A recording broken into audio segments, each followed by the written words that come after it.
I don't think the left or the right either. I don't think our issues have a natural home right now in modern leftist or rightist politics, but I think intrinsically they belong in the left. I think what we're trying to do is very subversive, actually. Yeah. I think it's more subversive than feminism, much more subversive than feminism. Full interview release coming in just a few days. In this clip, Justin Trottier, head of Canada's biggest advocacy organizations for men and boys, explains why he thinks that the male advocacy movement is fundamentally a left-of-center movement.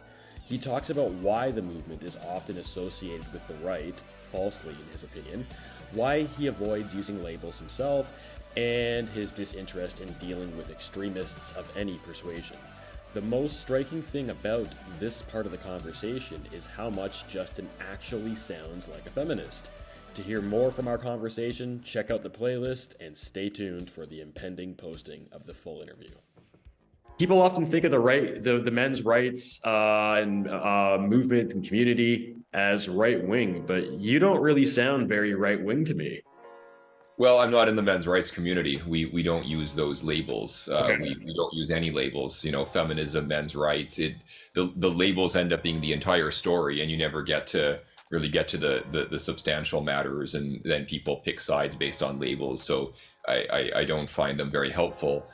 Personally, no. I would be probably a center left kind of guy politically. When I ran for office, it was as a Green Party candidate. Green Party's kind of center left. In Ontario, so that's more or less where my political leanings are. Yeah, and organizationally, yeah, it's a very big tent, that we've built, and we got some of everything, the organization from the hard left to the hard right. Most people somewhere in between. Okay. Yeah. So what's your stance on gay marriage? Very much in favor. I was part of the campaign to legalize it. Yeah, and I remember when we were working together in the atheist group, we actually went to the U of T Pride event in support of them.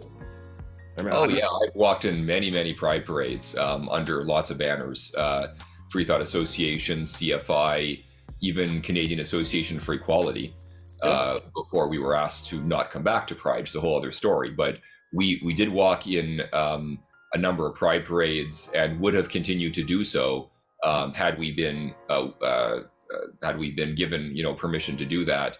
Not only the one in Toronto, but there have been Pride parades that we've been part of as the men's issues group in 4 or 5 cities, Ottawa, Vancouver. So definitely a strong supporter of LGBT rights. Absolutely. Yeah. And how do you feel about gay, lesbian adoption? I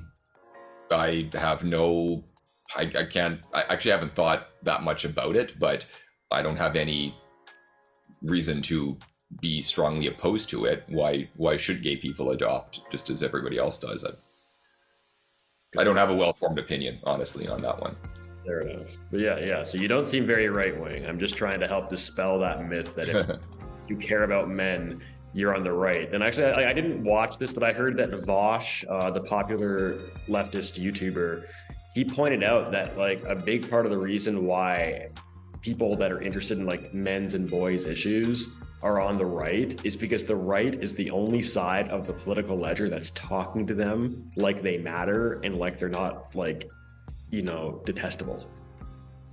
Yeah, I've heard that too. I mean, my own inclination is that some of the time the right wing has an attraction to men's issues simply because they see it as being opposite to feminism, and they know that feminism is on the left. So it's more like the enemy of my enemy is my friend than a genuine interest in men's issues because they want to improve the lives of boys and men, which is what I'm interested in, right? So I don't know. My feeling is I don't think the left or the right either. I don't think our issues have a natural home right now in modern leftist or rightist politics, but I think intrinsically they belong in the left. I think what we're trying to do is very subversive, actually. I think it's more subversive than feminism, much more subversive than feminism, because we want to, personally, I would tear down all the barriers that are still in place that prevent men and women from realizing their full potential. And I don't just mean like social barriers. I mean like the barriers that are inculcated in us from birth and the way we're socialized, the way we're normalized into our gender. I would do that for women, and I would also do that for men. Feminists are very concerned about the barriers for women. They're not so concerned about if they even admit that there are barriers for men. But I dream of a time when stay-at-home fathers are just as prevalent as stay-at-home mothers, when early childhood education is 50% being taught by men and 50% women. Right now, it's like 2% of early childhood educators are men. I know, because as a father, I was looking for a preschool where my daughter would have both men and women as teachers. I think it's very important that young people, really young people, I mean like toddlers, see both men and women as positive role models, both at home and in society at large. And I think it's just unthinkable that we have no interest in trying to recruit men into teaching or early childhood education where they're desperately needed. So I'd like to see those barriers be lifted as well, just as we're lifting barriers that prevent women from going into, say, the STEM professions. I think it should be just as important to get men into teaching, early childhood education, nursing, social services. I work in social services, very female dominated. So if it's important to have balance in professions that are male dominated, it's important for the same reason to have balance in professions that are currently female dominated. So I think what we're trying to do is deeply subversive. And I just wish feminism was as subversive as we are.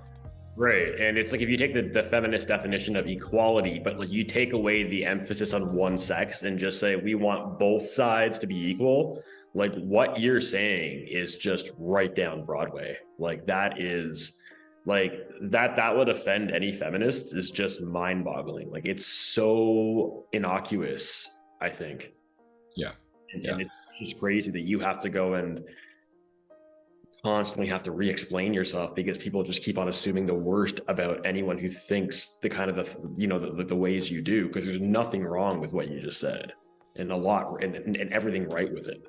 Yeah, well, thank you. I wouldn't paint movements with too broad a brush. I'm really talking about like the extremists, that I've said before. I have no interest in having anything to do with whether they're extremists on the men's side or on the women's side. I don't even want to look at it as a side. Like I want to find common ground. Our focus is on fulfilling gaps in services for boys and men, because there are a lot of gaps there. Because just, Google, a search for any kind of service that you can readily find for women, and I bet wherever you are, it's probably not existent for men or in limited supply.